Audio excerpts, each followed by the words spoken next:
গো করলো পূজা তুমি মা জননী দশভুজা শত করিয়া মাগো করল পূজা তুমি মা জননী দশভুজা সন্ত করিল মাগো করলো পূজা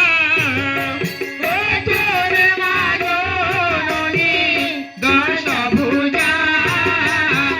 শত করিয়া মাগো করব পূজা চলে দেখো আসরে মা এসে গেল তাই বাধা বানা করো জননী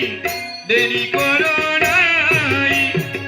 তুমি মা জননী দশভুজা শত করিয়া মাগো করলাম পূজা তাই সঙ্গীগণ ছেলে এসে গেছে আচ্ছা প্রথমে যেতে হলে ওই কার কাছে যেতে হয় ধাত্রী মা এখন ধাত্রী মা উঠে গেছে এখন সবাই যাচ্ছে হাসপাতালে আগে নাচ ধরে থাকেন এখন ধাত্রী মার উঠে গেছে বুঝেছেন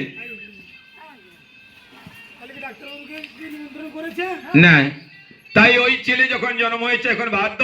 ওই ছেলের মামা বাড়ি কোথায় জিজ্ঞাসা করে না